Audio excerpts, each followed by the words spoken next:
Hi everyone, welcome or welcome back to my channel. I'm Flaminia and welcome to my 2023 knitting wrapped.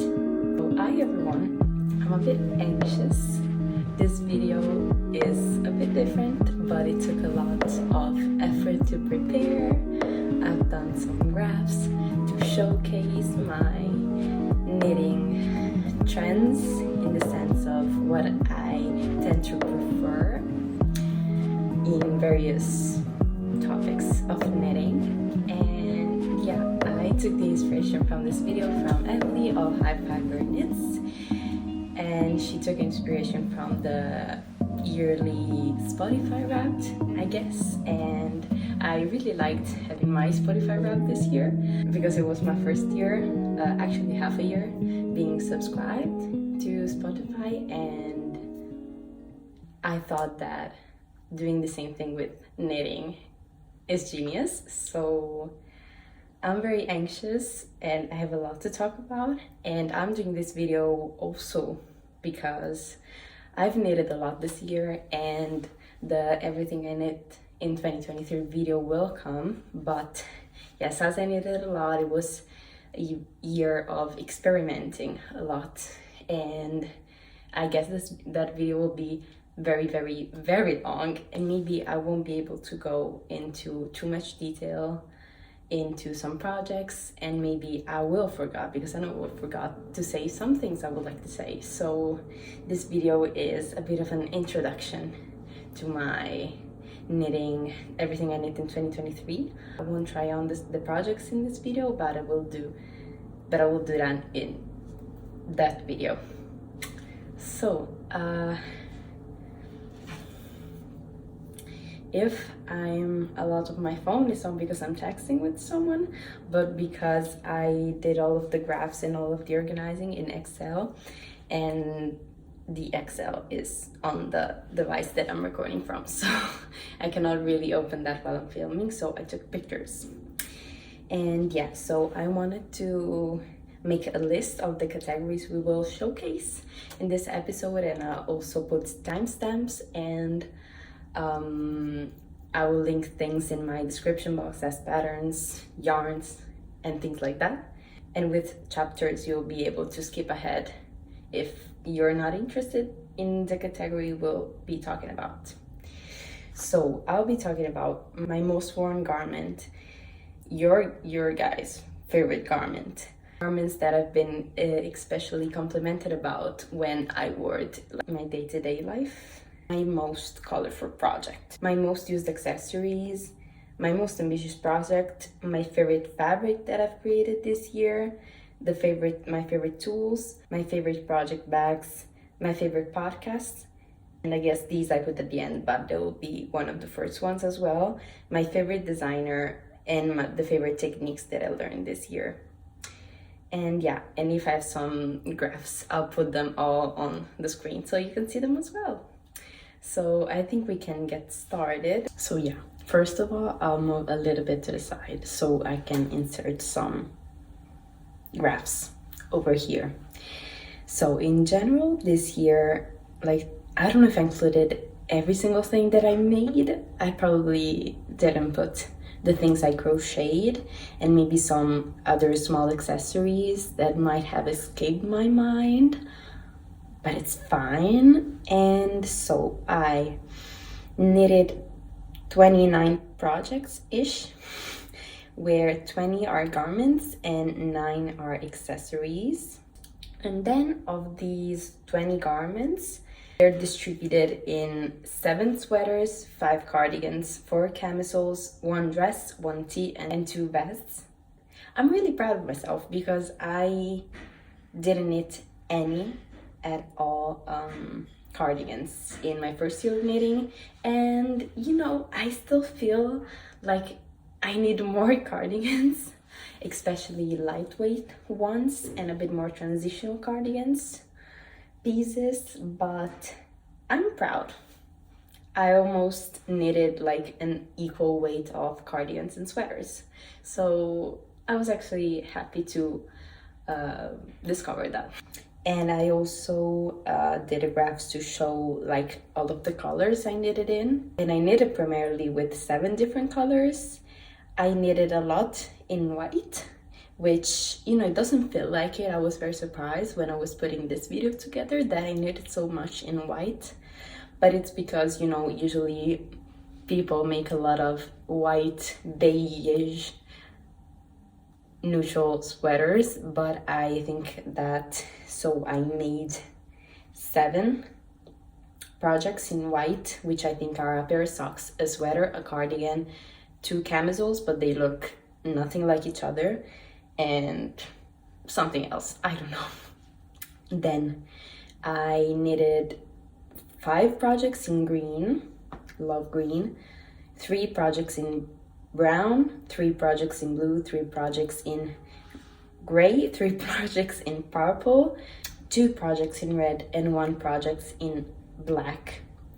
So yeah, this is how I classify the colors I knitted in this year.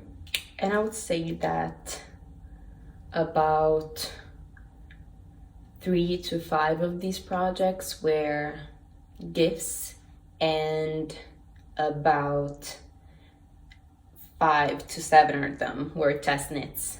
I'll put the precise number here because I forgot to do this, because I forgot to count before starting this video. But yeah, let's get into it. My most worn garment of the year 2023, which is cardigan number 8 by My Favorite Things Knitwear. As all cardigans, it's a bit hard to show how it lays just by holding it up, but it is a very oversized classic v-neck with double knitted bottom band, very nice construction and very easy construction. Drop shoulder, I already said drop shoulder, white cardigan. I think it is a bit of an unexpected favorite project this year. If you follow me since the start of the year, kind of, I talked about this in one of my podcast episodes, and I wasn't that thrilled about it because of the yarn.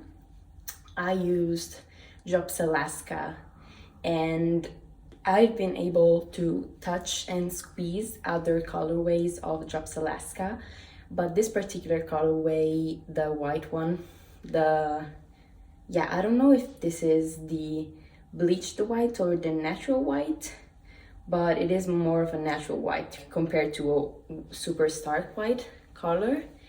It is a bit rough and rustic and scratchy, so I don't dislike it, but it has made this garment, like, I still wore it a lot, but if I've used a different yarn, I would have worn it even more, because I cannot wear this without anything underneath, so it's not a very transitional piece, and I cannot layer this without, you know, a long sleeve thing underneath.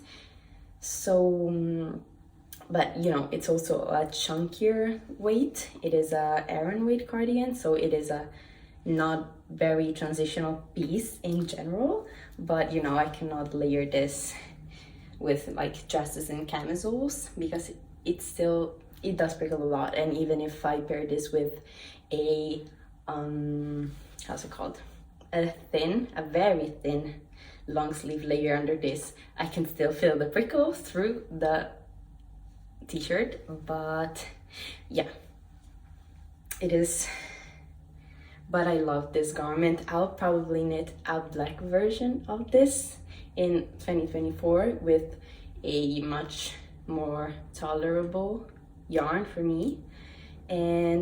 But yeah, I really love it, and it's also a super flattering length, I think, on me. I don't know if I it's, you know, I don't know if I modified that and it's different from what the pattern suggests, but overall I think it's pretty good. And what bothered me at the start was that, you know, I usually have pretty even tension in stockinette, But with these yarn in particular, it's the other side, you can see a little bit. I don't know how to show you, damn. You can see a little bit of, yes, here, but I don't know if it's the lighting or it's not that bad as I think, but you can see a little bit of rowing out at the start of the rows, you know, at the back is really even. But yeah, it's just something I'm noticing, but I just love how oversized it is, how comfy it is. And the detail, is this the back? Yeah. The shoulder detail, and it's typical of my favorite things, knitwear patterns. I also really like the sleeves, but as you I think are able to tell, you decrease at different rates. Follow my nose here. You decrease less frequently, and then towards the wrist you decrease more and more. And when I'll remake it again, I'll probably not decrease so much because it is a bit tight on the wrist. These things that I'm pointing out are not that bad that for them I do not wear this garment, but I would do them differently if I would make this pattern again, and I will make this pattern again. And I would also think, I just did Italian bind off, and I think I'll do tubular bind off just because I prefer it a little bit more. I just tried something different with this, respect to my usual tubular bind off, but I think I prefer tubular because I think it is a bit more stretchy and it retains the shape a little bit better. But overall, very nice, cozy cardigan. And this yarn also, I find that wears quite well. I think I shaped it just once, but you know, looks almost brand new to me. The only thing I don't like about it is that I have almost black hair, and as this yarn is quite rustic, I mean, it's also because it's white, but it picks up a lot of hair and I don't really like it. But overall, this is the most successful garment in my wardrobe that I knitted this year, so I will for sure knit another one again this year. And then the projects that were the most well received from my audience in general, among all of different platforms, I couldn't decide between two projects. The first one is my olive cardigan v-neck by Knitting for Olive, and of course my dress, which I love both of these projects. Of course, these are not the most practical day-to-day projects, but I wasn't sure which one to take into account because I think that these has received the most welcome, let's say, on Instagram, like-wise and commenting-wise, but I had more following when I posted about this dress than I posted about this. And I think that like a lot of people, like not a lot of people, but some people, you know, I'm not a big creator, and the fact that some people put my picture into their like mood boards, inspiration boards, I was really proud of that. So yeah, and this is also the project that has the most that has been the most favorited on my Ravelry project, in my Ravelry projects. That was easier than I thought. So yeah, these are the garments that apparently you guys loved the most. And I have another thing where I have a graph to put on, which is about my favorite construction this year. Here's the graph. And it's obvious that my favorite garment construction, is drop shoulder. I love a drop shoulder. I'm wearing a drop shoulder. I love knitting a drop shoulder, so drop shoulder it is. I'm sorry. Then, even if it's probably my least favorite, it's, you know, easy enough to do. So then we have 4 raglans. So yeah, sorry, I knitted 6 drop shoulders, 4 raglans, and then I knitted 2 garments with a contiguous shoulder construction, which are, I think, my sweater number 19 and my blouse number 1. Then I knitted 1 circular yokes, which it's my ranunculus tee, sweater tee. Then I classified another garment with others because it's the dress, of course, and it's not that, it's a really particular construction, and I'm not able to classify that in any of these categories. And I think I skipped, yes, I knitted 1 garment with a saddle shoulder construction, with, I think that itself kind of belongs to the contiguous category of shoulder constructions, but it is very recognizable in itself, so I put that as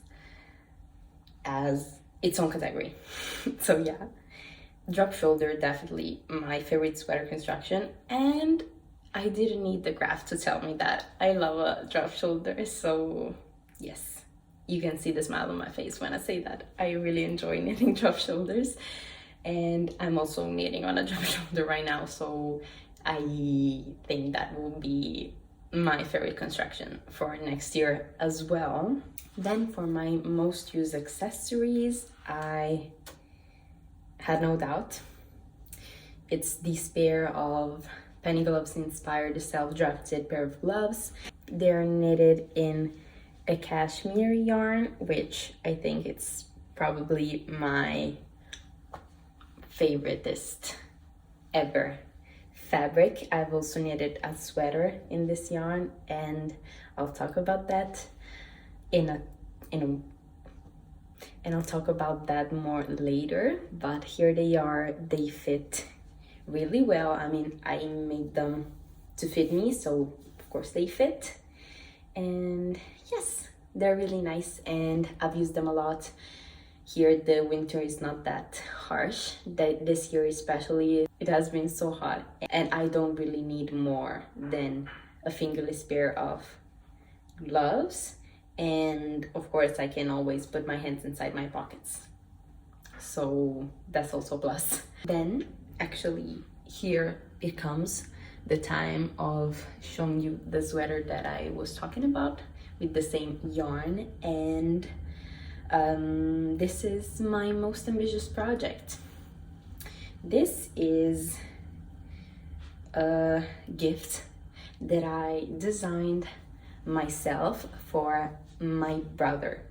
So I basically, this yarn is like, I love the drape, and it's really comfy and soft and cozy, and it does spill a lot, but not horribly so it's fine. And I knitted this for my brother, as I said, but it is recycled cashmere. It's less expensive than, you know, first use cashmere, I guess. And but that means that it's also very fragile, and I was very scared because I designed this myself, as I said, and I think I did a wonderful job, if I can be honest with myself. But I was very anxious about this, because what happens if I mess everything up and I have to unravel? I don't want to mess up with this yarn. It's very luxurious and feels really, really nice. I also wanted to release a pattern for this year, but it didn't happen. But I think that this will be on my Make 9 for 2024, because I really want one for myself. And maybe if I do one for myself where I modify some little things, I'll be much happier with myself, and I'll maybe get the courage to write up the pattern for this.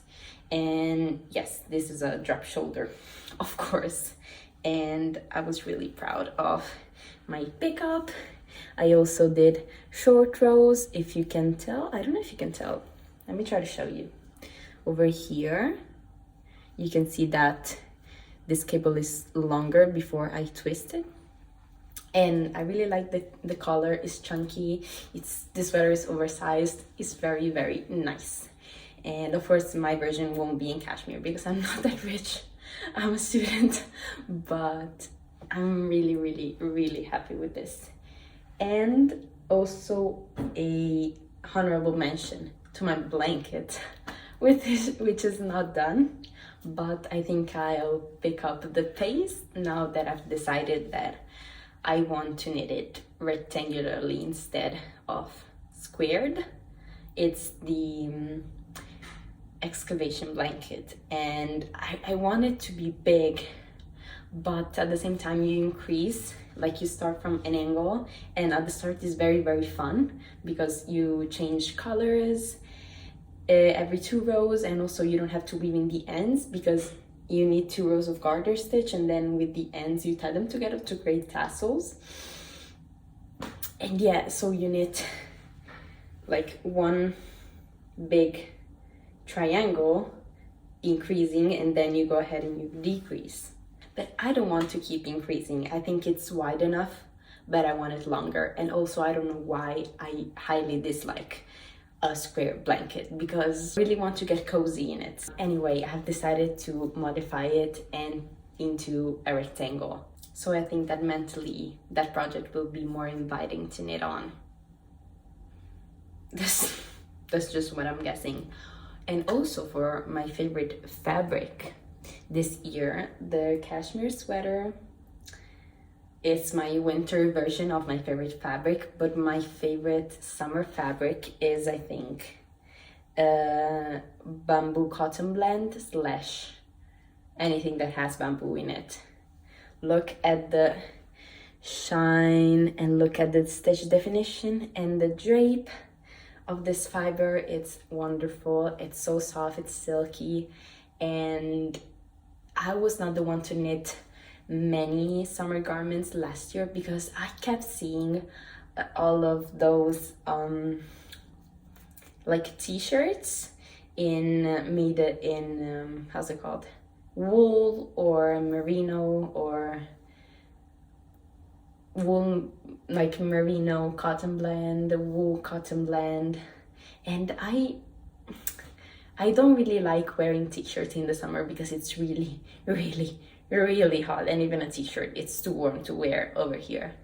But you know, I thought I don't really need a knitted version of every single garment I have in my wardrobe, you know, but I would really like those to look beautiful. And I think that with a little bit more drape, like that, if that fabric had a little bit more drape, I would enjoy that much more. You know, silk, it's very flowy, but it's out of my budget. But this, I think, will solve all of my problems.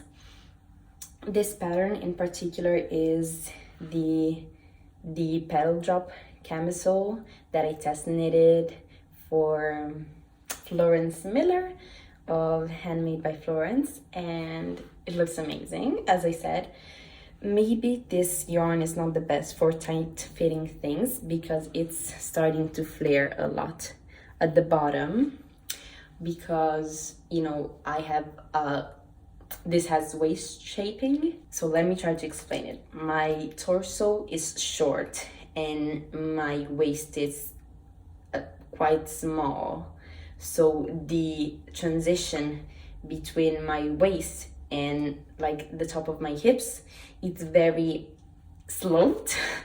So I am quite a bit more, you can see that I'm quite a bit wider where this camisole ends, and it does stretch out over time. Only this part, the other parts I find are fine.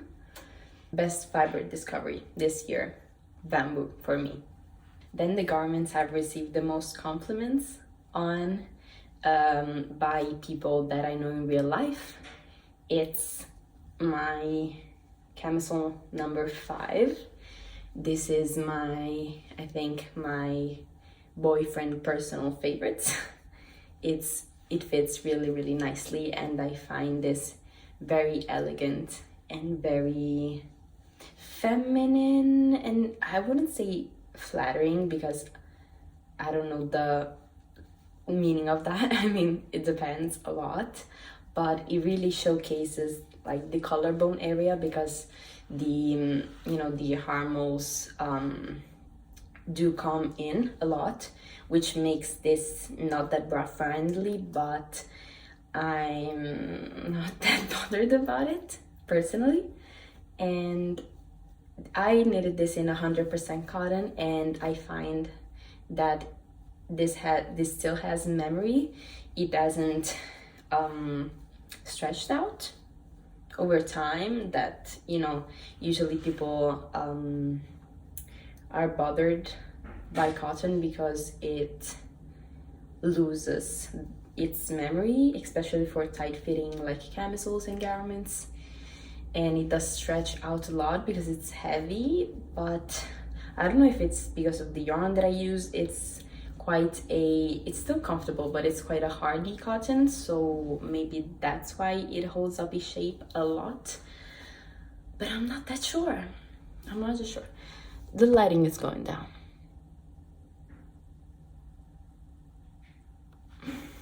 That's better, but I don't know if the settings will remain like this. And I think we are reaching the end of this roundup that I wanted to show you, because I played a lot. I don't know if we played a lot with colors, but I've definitely knitted with colors that I don't enjoy that much as my go-to colors. But I think that I've knitted a very colorful garment, which I like a lot. So this definitely wins my most colorful project of the year, which is my striped hive sweater. And look how nice it looks. Oh my gosh, in camera it looks so nice. And I think that all of these colors suit me a lot. And I'm also very pleased with the fact that most of the yarns I already had in stash. I mean, basically the lilac and the colors on the sleeves, they were in my mom old stash, so they're not available in the market anymore probably. Then these two we bought in Norway. They are Mjuk Spire Baby Merino. I'll link everything in the description, of course, but it is very colorful and it makes me so happy. And it has all of these contrast cuffs. I was tempted to do a contrasting bind off also at the bottom, but I don't know, I didn't because I didn't know which color to put, but it's fine. And I also did a ton of twisted ribs, so I may be moving into the twisted rib is not maybe so horrible overall era. I hope it's still, I still highly prefer non-twisted rib, but it does look very nice. So, I put a lot of effort and now I have this beautiful piece, so how can I complain? And so yeah, basically all the color contrast colors I had in stash, and the white is Drop Daisy, which, guys, it feels a lot. I'll talk about this more in my next podcast episode. Yes. And then, but yeah, it does feel quite a lot. Sorry, I had to switch on the lights because the sun is going down because it's winter and it's 5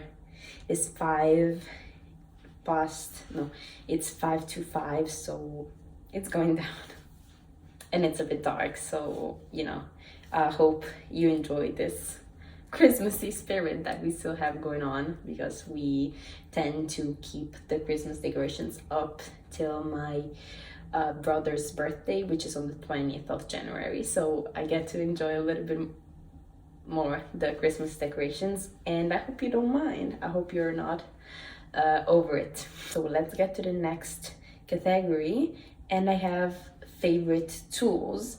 And I had no doubts that my favorite tools were my interchangeable pair of needles, circular needles.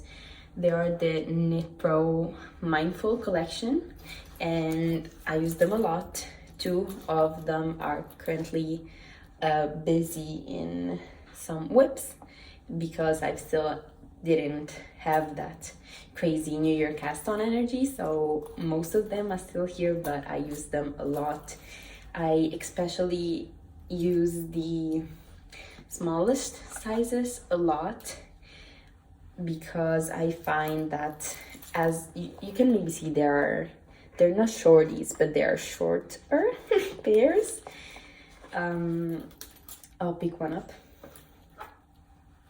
They're shorter and they're really good for a sleeve or a hat circumference, and I like for heavier garments which are knitted on a bigger gauge, and for like truly heavy garments where you have a lot of the project, it can be quite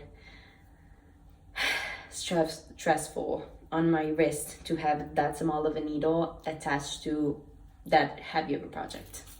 But they are definitely my most used and favorite tool of the year, and I think I'll invest sometime, I don't know when, in a longer pair, a longer set of needle, a set of needle with longer needles.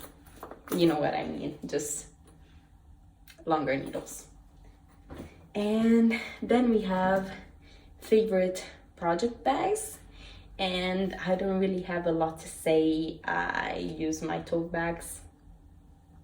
I'm not that fancy girly which owns like million project bags.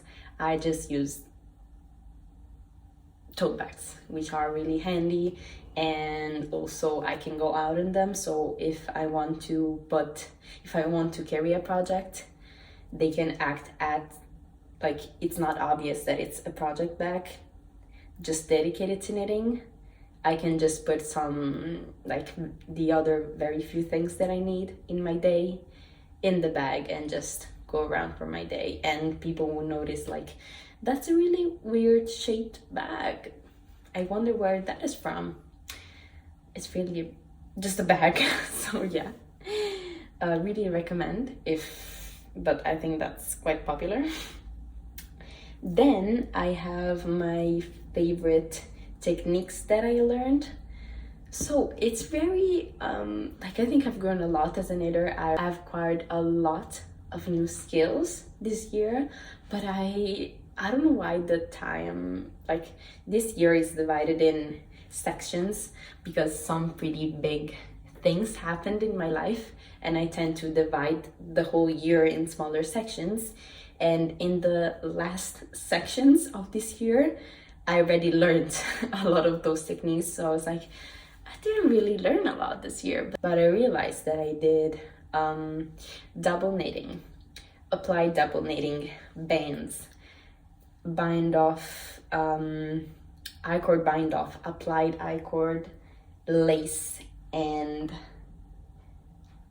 I think sewing in a zipper, sewing in linings. Like I learned all of these things this year, but I don't know why I thought they were last year, because I remember I learned them very close together. So it was like that maybe was at the start of the year. And my favorite techniques that I learned were applied finishings, so applied double knitting and applied I-cord, because they make such a huge difference. And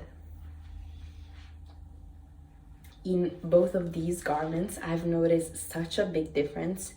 Before you do all of the applied edgings on this camisole, it just looks like a scrappy mess. Like I've knitted all of it, and I've knitted, I think, half of the body, which it's pretty a lot because it's knitted on 3mm needles. And I tried it on and I was like, it looks so messy because you have a lot of ends and a lot of things to do. But once you apply this edge, it looks like it's machine made, and it makes such a huge difference. Same thing for this applied I-cord on this camisole, because these are such lightweight flowy garments, and I think that for the nature of summer fibers, they're very drapey and they're not very round and structured, so they can maybe sometimes look sloppy, but they make such a great difference. It's really defined and I love it. You can see on this cardigan, it makes such a nice look, and I love learning these techniques. Lighting changed again. It's becoming very dark. So yeah, next category is my favorite designer, and it's by no doubt my favorite things knitwear. Let me count how many projects I made from her. 1, 2, 3, 4, 5. 5 of the garments that I made were from her. So that's quite a lot for me, at least. I knitted her camisole number 5 that I just showed you, camisole number 6, cardigan number 8, which I also showed you, blouse number 1, as sweater number 19. I really like her style. Her way of writing patterns very much resonates with my brain. I don't know, I don't like patterns that are very wordy, but also she just gives you the information that you need on the actual pattern pages, and then in the ending pages or the starting pages you have all of the explanations and all of the links, and she doesn't put them like between the instructions, which really bothers me. She doesn't put them here. So you have just the information that you need to follow to actually make the pattern. And if you don't know any of the techniques, she also has information and links to YouTube tutorials. She is also starting to add more sizes in her patterns. That was something that I was scared to talk about. Like, usually people that don't have quite an opinion on size inclusivity and not that size inclusive designers tend to not talk about it because like they're scared that people will not agree with them but like they could be quite aggressive. I don't know, but I hope this is not a weird opinion, the one that I have. But I know that most designers do this for work. They design patterns. It's their job and they're a business. And even very big designers as, I don't know, Petite Knit, my favorite things knitwear, they are, they maybe don't have that big of a team to work for them. I mean, at least I don't know about my favorite things knitwear. Petite Knit always shows, the team that is working for her and with her on her patterns on her Instagram, which doesn't happen for my favorite things knitwear, which makes me think that, she doesn't have that much help. And as it's a small business, you have a lot of budget constraint. And I don't think that designers that don't design size inclusive patterns don't include many sizes because they don't want to, because some people are really put off by this and they decide to not knit at all from their patterns. And I think they know that because we are a really big community, but we share a lot of opinions.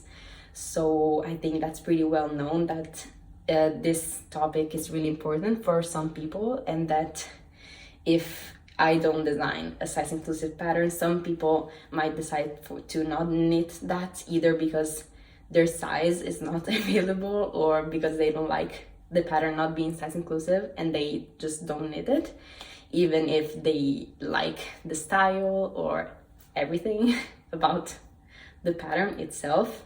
but I think I won't be the one to decide to not support at all, not perfectly size inclusive designers, because I think that if we support them more, they will maybe have more budget and more possibilities to include more sizes. I mean, I have some boundaries, like I will maybe knit a pattern with just 1, 2, or 3 sizes, because I think that's just not enough even for me. Like, I'm usually a pretty, I won't say standard, but I usually find my size in patterns. But yeah, I think that, you know, usually pattern with few sizes,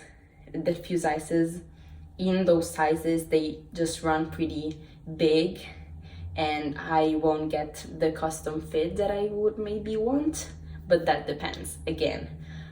But yeah, they are businesses, so it's just how they decide to run their business. And I think that especially if they show that they're making effort into putting more thoughts into their sizing, I think supporting them, even if they're not already there, it's good.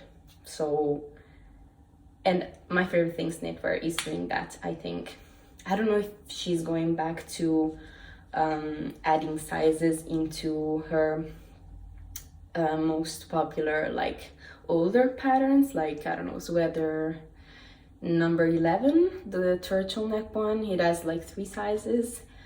I think she said that, but I don't know if she's actually doing that. But in her newer patterns, there are more sizes, so I appreciate the effort. And yes, I think that we arrived at the last category. Let me check. Yes, last category is my favorite knitting podcast. It's a pretty tough question because in each podcast episode, I take the time and the effort to suggest someone new every time. So I did watch many podcasters, and I liked many of them. It's too much to put all of them into this video, so I will suggest 2 more that have started or they blow up this year, and I don't think I've suggested them in the past, I hope. But the 2 I will tell you today, it's Marlene Knits, which I'm sure you know. If you watch me, you probably know her. She has very calming personality and very calming voice and a very great accent. I think she is German, but I really like the way she talks, and I really like her color choices. I find her videos really soothing to the eye.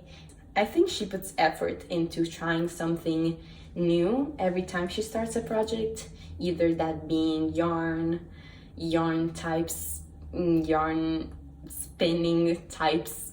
You know, she tried unspun yarn, worsted spun yarn, woolen spun yarns. I'm not that great with spinning terms, that's why I'm struggling a bit, but she also got into spinning recently, which is really nice to see, like someone just not doing just knitting, but also some other knitting related crafts. Of course, she's not the only one, but she's just the one that I'll tell you today.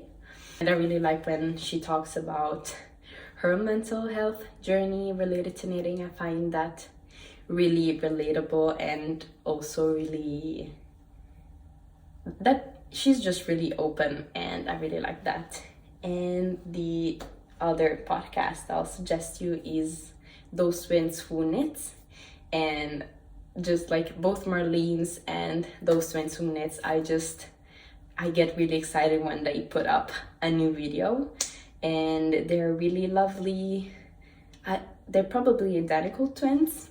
I think their names are Jessica and Rachel, and they make lovely garments.